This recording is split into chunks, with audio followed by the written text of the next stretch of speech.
a little bit. We'll get started. Food arrive. We'll get everything set up, and then we actually have two speakers today, so this could work out great. After the first speaker, we'll get up, quickly hustle, grab our food, and come back, take a little bit of a break. We'll see how that goes, right?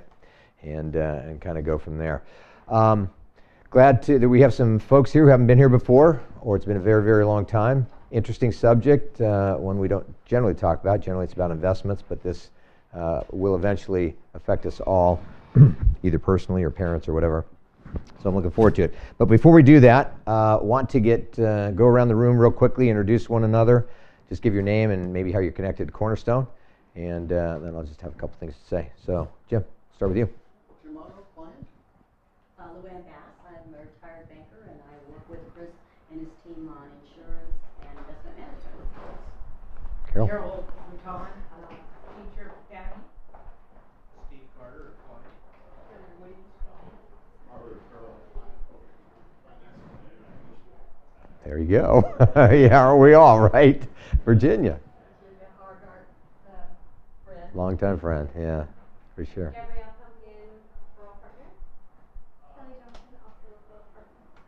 Joey Becker, hopefully soon to be client and referral partner. Perfect. Fish. Alan Fishman, friend. Definitely. Golf buddy. Client. Jill Pierce, client. Dave Pierce, client. Longtime clients. Aaron, client. That's a funny last name. I'm Scott, background in radio and TV news. I don't golf, but I like Sunday brunch on the 19th hole. Perfect. And we're clients. We always wait breathlessly to hear what Scott's going to say. Go ahead, Steve. I'm Steve Chittister. I'm a lawyer with Withers Bergman, Fred and Christie. And we've done some work together on some mutual clients. John Dinkel, attorney, CPA. That's a tough combination. I'm a CPA, but yeah. And let's go. Well, go ahead, Michelle. You can introduce yourself real quick. Oh, Michelle Lilly, Bella Reflections. She's going to be one of our speakers Yeah, one of the speakers today. today. And go ahead, Laura. Hello with Cornerstone. She helped set this all up. Michaela. Michaela Maldonado with Cornerstone. Scotty. Scott Cornerstone. Patrick Cornerstone. Sandy Duane, keep it simple, senior Yep. girls. And Ann Linton, keep it simple, senior care. So these two are going to speak first, and then after them we'll break for lunch and then have Michelle speak.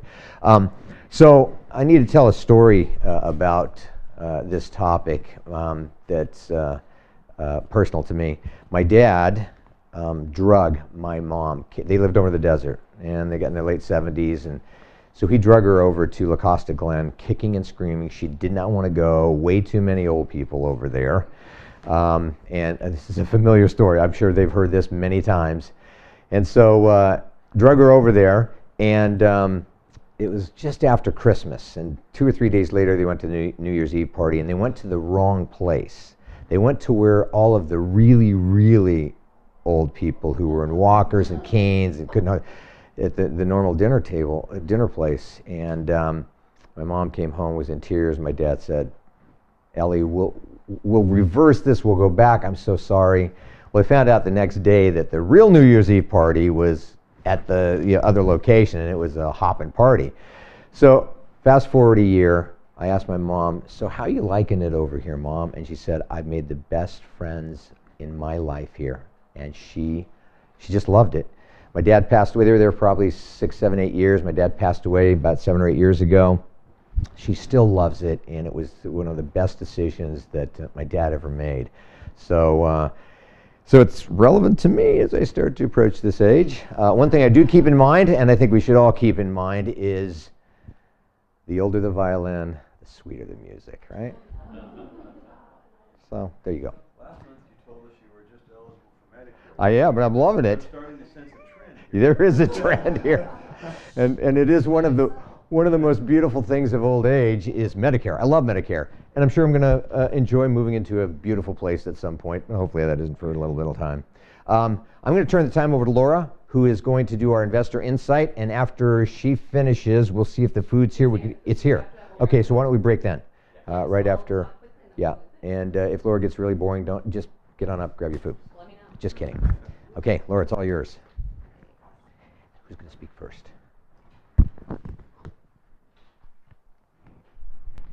Okay, so I thought for today's Investor Insights, we would try to keep it in line with what we're talking about in regards to, retirement living. And specifically, we want to talk about a closer look at the annual cost of nursing home care for a private room.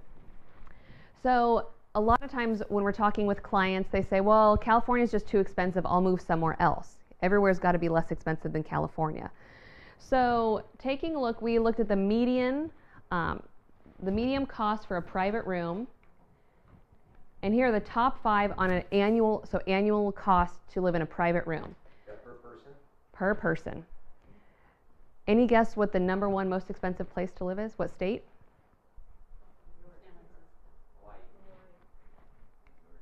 Alaska.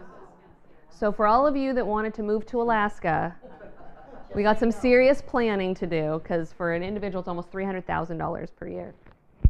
Second most expensive? Connecticut. Hawaii is number 3. So not too bad. I mean, I think it might be worth it, at least if you're in Hawaii. 4th was Massachusetts, and 5th was New York. Any guess where California falls? 15th. Average cost is $125,000 per year for an individual private room per person. So I like this map because it kind of shows you by state, orange being the most expensive. So again, we have Hawaii and over on the East Coast. Least expensive being right here in the beautiful middle part of the country. But again, California isn't even necessarily the top tier. It's right here kind of in the middle in regards to annual cost for a private room. But something to take into consideration is that that's just the middle of the road. So what we want to kind of look at is there's actually a really large gap in the cost in California. There's a difference in expense if you're in San Diego versus El Centro. There's different parts. And so what we want to look at right here is you can see that California has a really large gap in regards to the variation in cost. So while the average is about $125,000, on the low side, it can be as inexpensive as $80,000 per year. Again, where in California and what kind of facility might not want to be what you're planning for. And then on the top side, we're looking at about $175,000. So when we're working and when we're planning, this is obviously what we're looking at, and this is just an average. But being here in San Diego, one of the great things is we have so many options. Rancho Bernardo alone, I mean, we were built as a retirement community. So one of the nice things is that you're not stuck with just a few options. You really can, with the right resources, find the perfect place, for that next part. So any questions on that? Okay, yes. Do you know if that figure is just the room and board, or does that actually include all the care that you get? The one that they were talking about, so this was room and board and care. This was all in. I heard you say that was nursing care, right? Yeah, nursing home costs. Correct. So it's going to be a bit of, so that's all in on the nursing home care. What about assisted living? That's a whole other, I'm going to let them talk to you about that. This was my piece. This one had the most, I like looking at the different variations. To me, the states were really interesting. Just because, again, trying to figure out if you do, there's not a huge gap in regards to What are those different other states. states that have the wide variance? That's interesting. Some of them. So Alaska. Yeah. So Alaska has a huge variance. And then New York. And I think this one's Colorado or Michigan. One of the conversations is weather has to do with it as well. A lot of times when you have extreme weather, you actually have more expensive cost of living with the facilities. Was that Michigan? I can't tell from here. Maybe it's Michigan. And with that, I don't want to stand between you and food. So if we want to go ahead and get our food now.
on now. Thank you. You are on. I'm used to being a little off, but that's okay. Hello, everybody.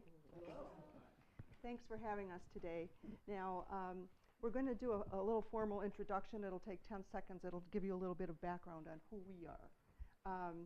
First of all, the two of us, Inanna and I, have a long history together. We first met in 1985 when we were on staff with the American Cancer Society. And after 10 and 15 years with ACS, we were both attracted to serving the elderly population. And Inanna was an executive director for 25 years, retiring after 13 years with Belmont Village. And I worked a total of 15 years as executive director at the Jocelyn Senior Center and in community relations at Belmont Village. And so we worked together once again. And we retired from Belmont Village in 2015. And after taking a year off to each pursue our idea of retirement, we realized we missed working with seniors and their families. So we started talking and discussed how we could use our past experience in helping families that were looking for a place for their senior family member. And thus, Keep It Simple was born. Okay? So, what is Keep It Simple and how are we different? When we decided to start Keep It Simple, the main thing on our minds was how can we alleviate stress for the families? Because when we were at Belmont Village, we would literally see families rushing in. They've been to, we were the fourth stop on the circuit for the day, just in a panic because mom or dad was being either released from skilled nursing or the hospital, and the doctor had said she can't go home again. So that was the main thing on our mind. And in trying to come up with a name, one day we said, well, we need to keep it simple for the families. So basically what we do, and it's just the two of us right now, we're celebrated our first year anniversary. What we do is we spend time with either the senior, the family member, or both, and we take a lot of time to find out what are their care needs, what's their budget, what location do they want to be in, what type of ambiance are they looking for, a large community with all the bells and whistles, or a simple board and care. So we spend a lot of time kind of discovering what the senior is all about and what the families are all about. We also help with the paperwork. We can facilitate that, getting physicians' reports. We've sat with clients and helped them sign the dreaded paperwork for the monthly payments, things like that. And after the seniors are settled in, we visit them, we take them a gift, and we check in with them periodically. Once they're placed, it's not like we never see them again. We like to keep up that relationship and make sure that they're doing well. We also meet with the family members and go to lunch or dinner as a thank you for using our services. And we develop some great relationships with folks. We stay in touch. We have one family member that lives in Michigan, and she comes back periodically, like 4 times a year, to visit with her elderly aunt. And we always get together, the three of us. It's sort of like we're family. We get Christmas cards, pictures from their families and things like that. So that's kind of how we are. We're really good at building relationships. We like to stay in touch with folks. And then we also work with other communities and resources and places like Bella Reflections that can help facilitate the move for the seniors. And how do we contrast with, that's kind of us in a nutshell, what we do and how we like to work with people. How many people have heard of A Place for Mom? Okay. Doesn't surprise me. They're a big national company. They have a quarter-page ad in the UT every single day. I see it. And basically, when we were at Belmont Village, we worked with A Place for Mom. They would call in. Many times, we discovered that they really didn't vet the family out. They didn't have the correct care needs that they needed. They didn't have the budget, so when the families would come, they'd be greatly disappointed because it didn't fit their criteria. Also, A Place for Mom basically are telemarketers. They will call. Somebody gets on their website accidentally many times. What A Place for Mom will do is find out the location where they're located, and they will send a blanket email out to every single senior living community. So what that turns into are all the salespeople from the senior communities calling the family members that are already stressed out. And many of them get to the point where they won't even answer the phone anymore. So that's kind of a contrast. What we do is we give the families a listing of 5 or 6 communities. They can choose, they can call when they want to. We can schedule tours for them, we can go with them on the tours. But that's kind of the difference. And I think a lot of people, because they have deep pockets, a place for mom, but they definitely don't get the hands-on care that we offer. And by the way, our services are free. How do you make money? We stand on the street corner. Well, if somebody moves into a community where we refer people, the community will give us a referral fee. Okay. And Inan's going to talk a little bit about what options there are. Good afternoon. I'm so glad you're eating because I wouldn't want food to get in the way of all of this. It's a sensitive topic, and Chris did a great segue, as Laura did too. Everybody thinks about nursing homes and the cost of going into a nursing home. What we don't realize, assisted living was born back in the early 1990s. In fact, Remington Club built a brand new assisted living, and I was lucky enough to be there to open it. So back then, people didn't know what assisted living was. It was devised for people who were in skilled nursing who didn't need to be in skilled nursing. They didn't have an actual skilled need. It was more like a custodial type care where you would walk in and you'd see people just sitting in wheelchairs and walkers and in a daze, and they didn't need that kind of care. Assisted living has just blossomed, as you know, over the past 30 years, and folks now, they go to skilled nursing if you've got a broken arm or if you've had a stroke and you need to rehab. So skilled nursing is a critical component, but not to stay there forever. You want to move into the realm of assisted living, or many people want to go back home if they can, but you move into assisted living, and then you've got your whole social structure, you've got the care that you need, the 24 hours a day, you've got a beautiful apartment with family coming and going and the grandkids being involved. That's the environment that, if you're going to be aging, that's the environment that you would like to be in versus the skilled nursing. They definitely have. Real quick question. Now, a lot of them have independent living and assisted living. Right. Kind of in 3 stages. If you go into some place like La Costa Glen, and there's beautiful buy-ins in this community. There's La Costa Glen, Casa de las Campañas, Scripps Glen that's going to be built. There's San Diego has a plethora of beautiful places. It's all according to how the finances go. So yes, if you're in La Costa Glen and something happens to you, you're in independent living, you can go to their skilled nursing to rehab and then go back to your independent apartment is the goal. Or if you're in La Costa Glen and you start to age in place and need assisted living, they've got that component too. Same as Casa de las Campañas. The component that they didn't build a lot of was for dementia and Alzheimer's care. La Costa Glen has a very nice one. They're looking to enlarge. Casa de las Campañas is building a new area. You already have one. You have one, but you've outgrown it because there's such, sadly, there's such a need. And it's excellent. And when you live in a buy-in community, if somebody from the street wanted to go into La Costa Glen's Alzheimer's care, Casa de las Campañas, you just can't go in. It's not open to the public. It's for the people who live there as they're aging and their needs change. So there's the buy-ins, and then there's the month-to-month rentals. With the buy-in community, it depends on the size of the apartment, and Chris knows better than we do.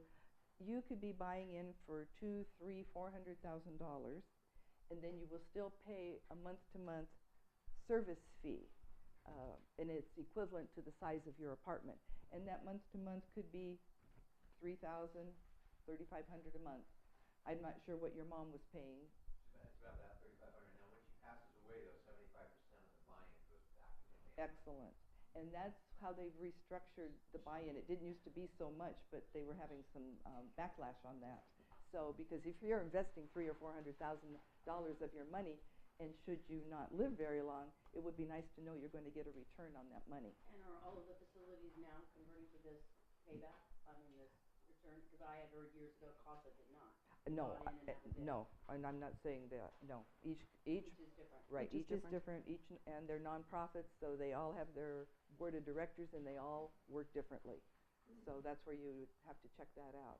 And do you guys assist with all of that analysis when a client is looking?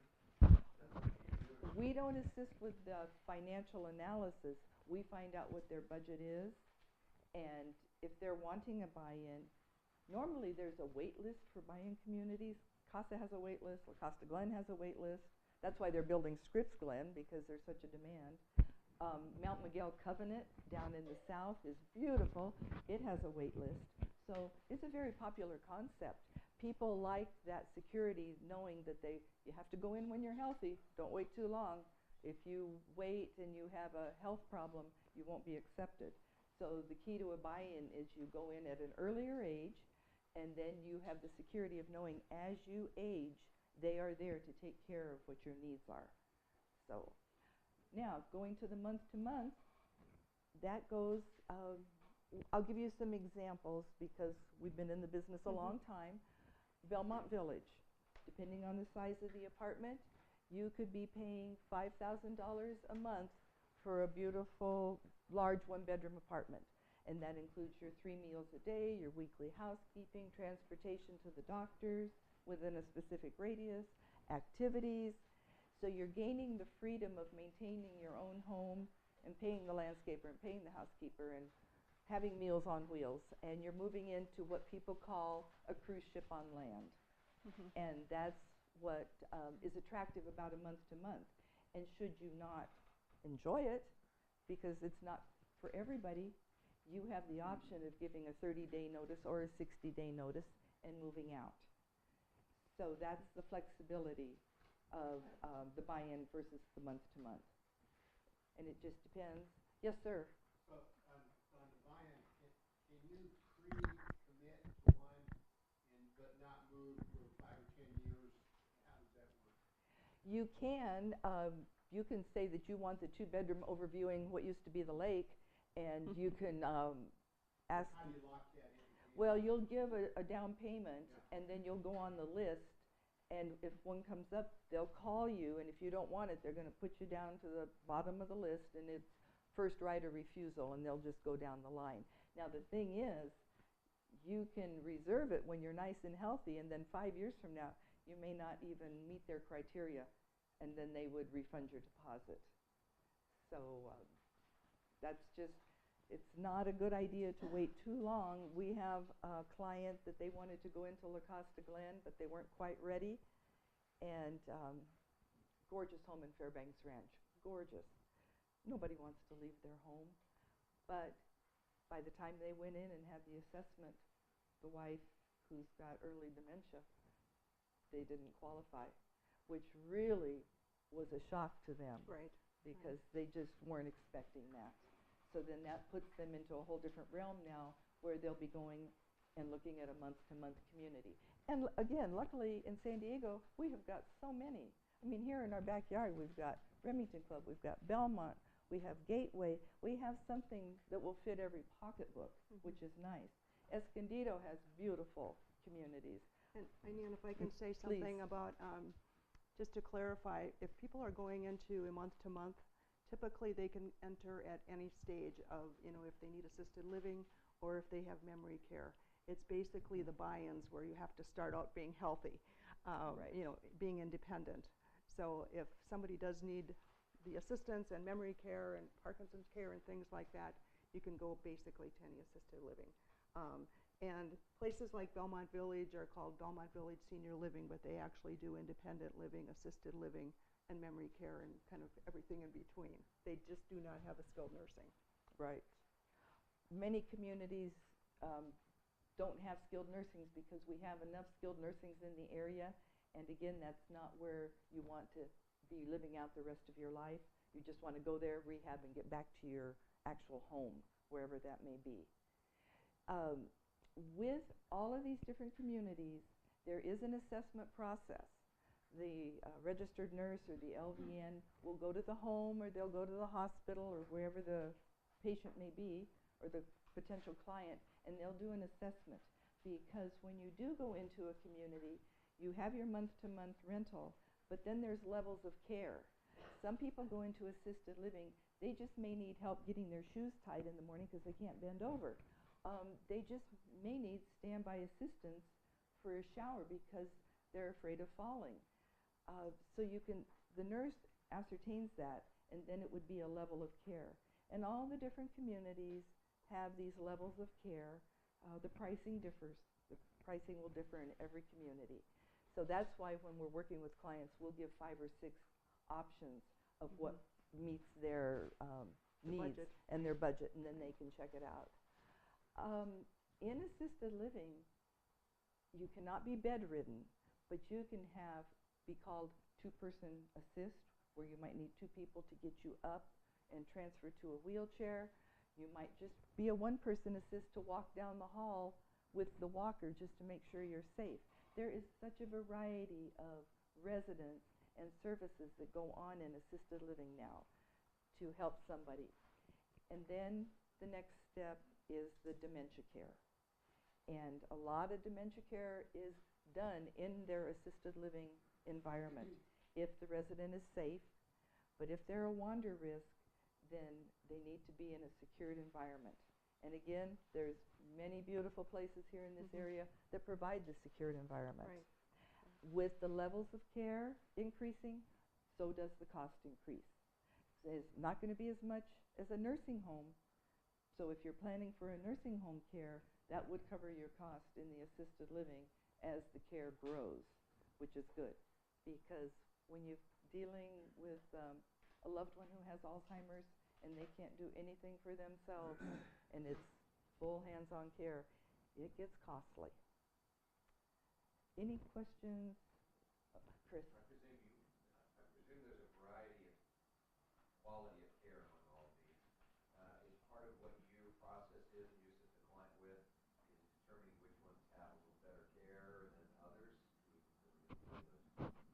Right. Well, we visit all the communities that we refer folks to. We don't just blindly send people out. And because of our background in the business, we're pretty much aware of who offers better care than others. And frankly, there are some communities that we walk in for a tour and we leave saying we can't in good conscience refer anybody here. Right. So, we're looking out for the best care too for them. So what geographic area do you cover? Just San Diego? We're all over San Diego County, and sometimes Orange County. Yeah. How big a slice does the board and care market take out of the total nursing home population? I need to separate out nursing home because it's really a different population. In the world of independent and assisted living, there's over 700 licensed assisted living in San Diego County. That's your large ones like the Remingtons and the Belmonts, and that's your small board and cares, which is a home for 5 or 6 people. So over 700. There's over 450 just board and cares. That's the small ones. Now a board and care, and I'm glad you brought that up, thank you. Some people think that mom or dad would want to be in a small home environment because that's what they're used to. And some people do, and that works out really well, and there's a lot of board and cares. But this is where we become very finicky because the board and cares don't have the eyes and the ears to watch over them versus a bigger community. You'll have staff, caring, loving staff that are in there 24 hours a day as like the mom and dad in a home. And they're doing everything. They're cooking, they're cleaning, they're providing all the care for these residents. And the cost is not much less than going into a larger community, which is what was shocking to us. $5,000 is the average price for board and care. So you're saying the cost in a nursing home versus a board and care? We've recently looked at it for my mom and got her there, and it's double. Grossmont Gardens, nursing versus board and care and UGC. Well, again, you're speaking nursing, and there's a huge difference. A nursing home is licensed by the Department of Health. It's strictly a medical model, and they've got your licensed staff, certified nurses assistants, LVNs, RNs, social workers. It's a medical component. Assisted living, like Grossmont Gardens, or, because they have assisted living at Grossmont Gardens. I wasn't talking assisted, I was talking Yeah. nursing home at Grossmont Gardens. So I Is that- understand. That's why it's more I understand expensive. the lack thereof Mhm. at board care. We're Right. at 3,600 versus 75. Right, because Double. it's double in a nursing home because you're paying for the medical component, yeah, versus assisted living. Yes, sir. People need to realize they don't necessarily need that. Exactly. And the Exactly. other thing is, going Yes. into one at Grossmont, there are maybe 8 people in the room or more. Wow. So Yeah, it's a big ward. It is. Well, and it's, Now, they don't have a lot of spaces. no, because it's very old. It's more like a hospital. Yeah, it's an older community, beautiful landscaping, but it is an older community. Now it's usually just private or semi-private for the newer ones. Yes, sir. Do you help with in-home care? We can make referrals. We know a lot of home health agencies. We want to refer to somebody that we know, fingerprints and background checks their So you staff, work with those? but we'll make a referral. Right, right, we could be a resource for We that. can be a resource for that, yeah. It's not something we would get paid on. We would just help send you to somebody that we know's been in the business a long time. Because again, a lot of people see, oh, this is a great way to make some money, and they'll start their own company, and they don't fully have all the resources behind them. So what are your thoughts on those that you refer to that you think are good in-home care companies? How do you compare that with assisted living? I think one of the misconceptions, and I think we all want to stay in our homes as long as we can, and people kind of assume that if you're paying for care at home, it's going to be less expensive. Now, we just worked with a lady who, we worked with her for 3 months to find just the right place. She didn't want to leave her home. She waited way too long, and she was paying $20,000 a month for round-the-clock care at home. So we were able to move her to a community where she got wonderful care for about $8,000 a month. And you don't have programs. Right, right. And of course, that had nurses and all the activities and things like that. So. About 5 more minutes. Okay. Well, and something to add on to that as well, and I think that's what one of the great resources is, my personal experience having a grandparent at home, 24-hour care. You know, the concern of going into a facility was you lose that one-on-one, right, that you would have in your home.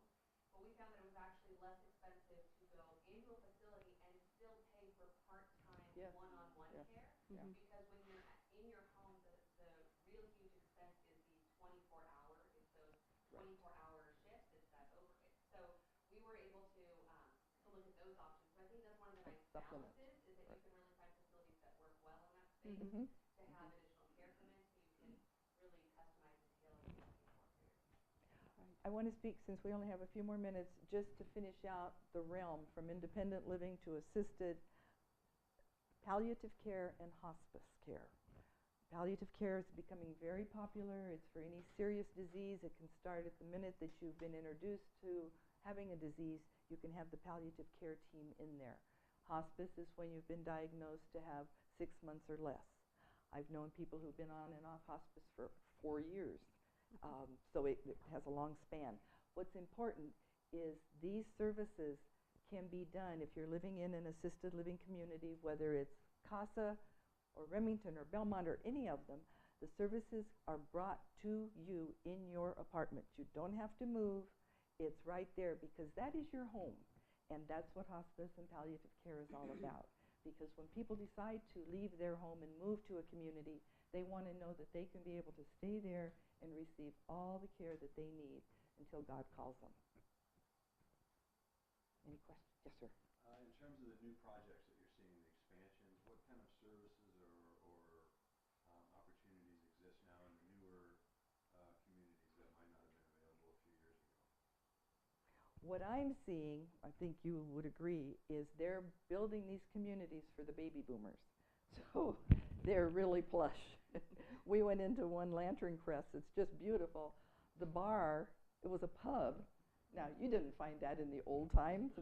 The lobby looked like Las Vegas. Yes. I'm not kidding. Yes. Fountains and all of this. This you know. waterfall outside, you thought you pulled up to the Bellagio. My God.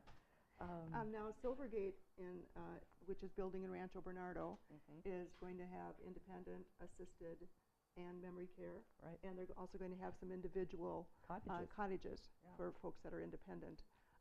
That will be opening up, I think, in 2020. The date keeps changing, but I think that's where we're at right now with that. But just a lot of, the technical things that are included for baby boomers and things that they like, probably doing away with bingo and things like that, and getting a little more variety in activities and things, and just the decor, as Inann mentioned, and some of the coffee utilities. bar. So the coffee bars, right? You go to Starbucks here, you can go in and they've got these beautiful coffee bars. Again, it's much more active and alive, and much more technical. I'm so glad you said that. Yeah. Because we're not tech savvy. Thank you for giving us this time. We really appreciate it. Thank you so much. So now that we've got you figured out where you're going to go, now it's about how you make that transition. And that's what Bella Reflections Michelle's going to talk about. How you make the transition. You're Sandy, are you? I can talk loud. No, it's so that we can recording this. It's going on CNN tonight. All right, let's put this here.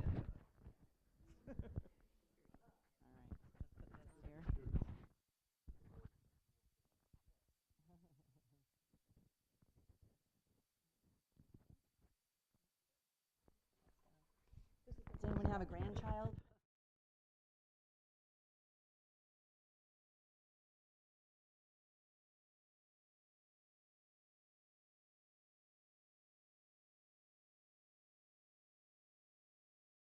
Once we find that perfect place, now how are we going to get there?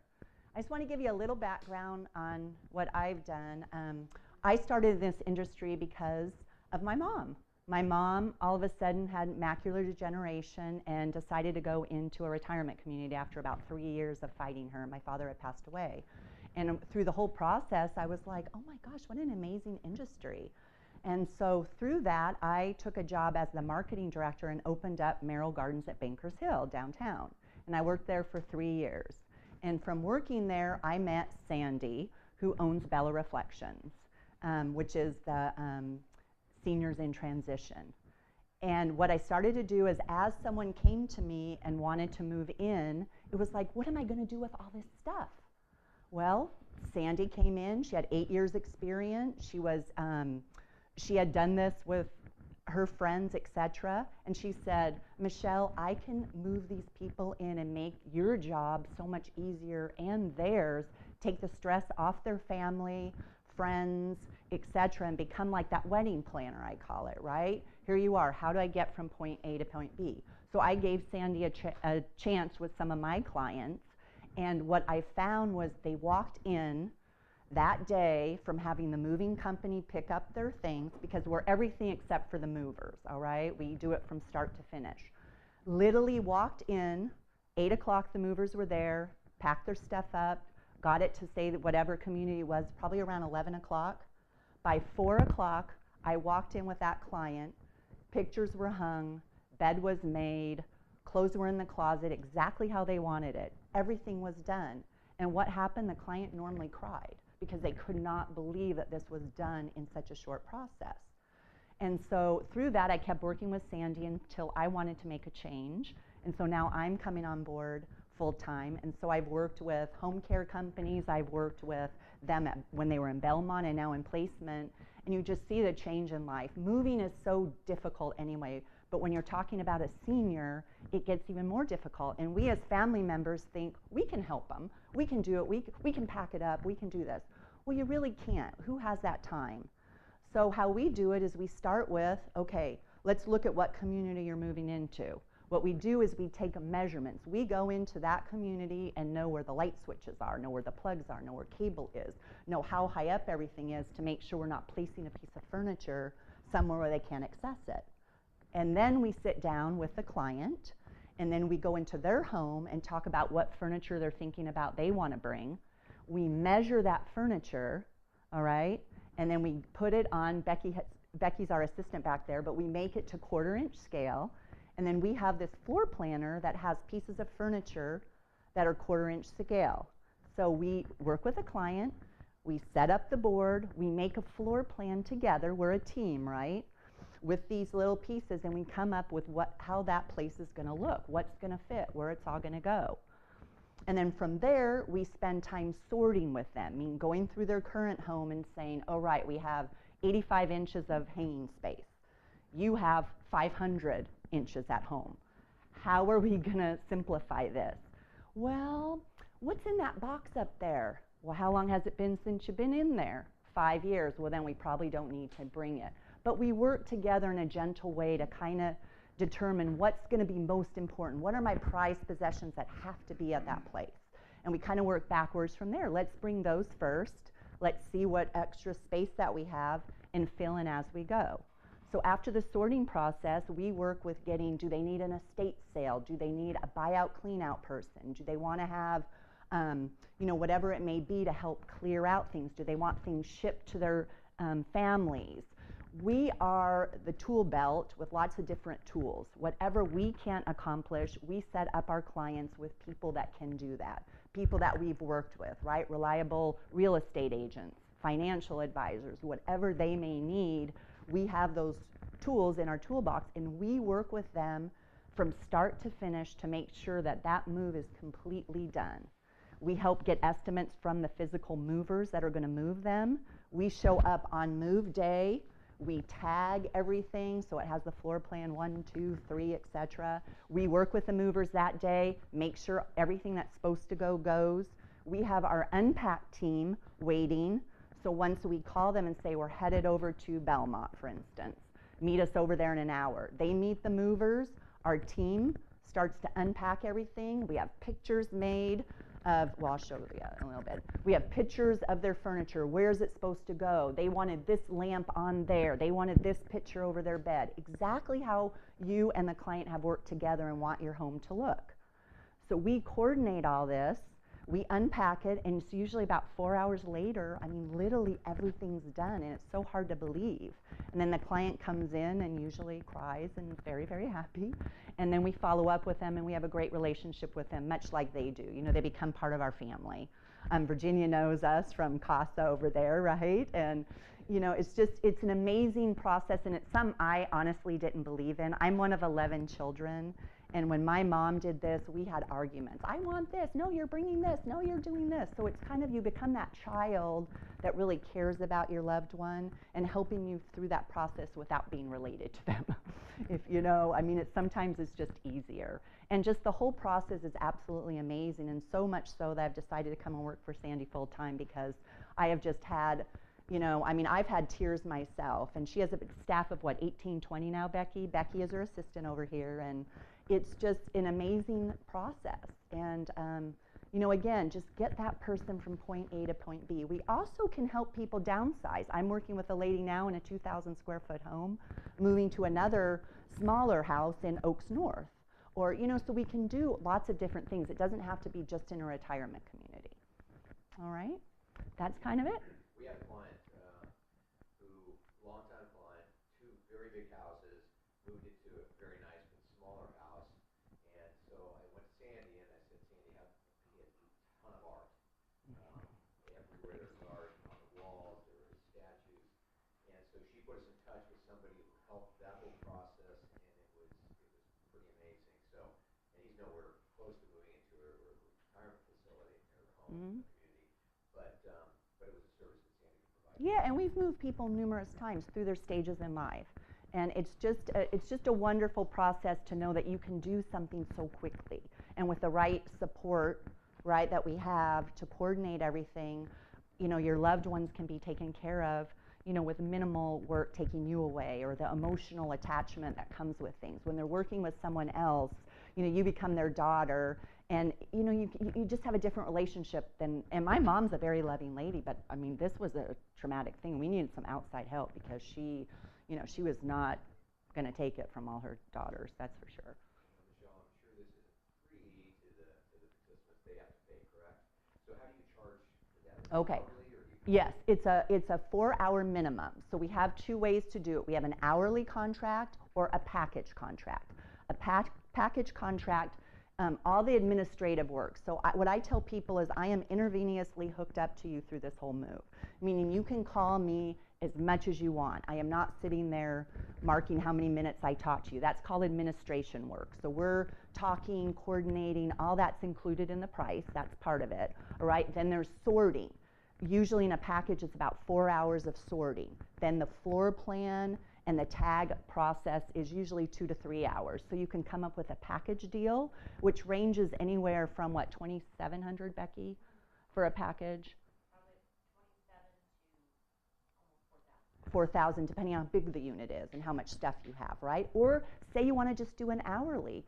Say that, you know what, you do have kids that are helping through the sorting process. You don't need that portion of it, right? I know my stuff's going to fit. But I always tell people, at least do a floor plan and then the unpack, you know, hanging, the TV hooked up, the cables hooked up, your telephones work when you come in here, everything's done. That's really, really important. And sorting is too. So, you know, we can do an hourly. Say it's just a small one. I'm doing a small lady right now, so it's $880, you know, for that. But it's all this makes it so much easier. When I worked in the community, and I think you guys can attest to that, if someone did not use a senior move manager, a lot of times you walked into their apartment, they've been there 2 years. What's in their apartment? Boxes.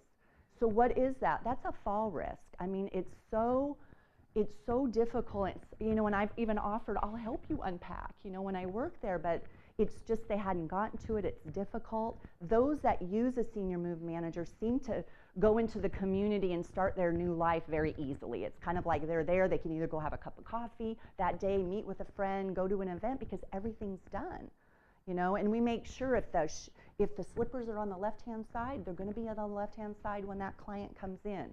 We want it to, you know, look like they're home. I just did a lady who had dementia. But it was so amazing. She started crying and she said, "This is my stuff, but it looks so much prettier," because it was just arranged a little bit differently. You know, she had moved from a big home to a studio, but we did it we took it, you know, these were her favorite pieces from Africa, or, you know, these memories. And she had this Buddha, and it was so important to her, so I made a note. She loved her smiling Buddha. So I placed it so when she walked in, that was going to be the first thing she saw.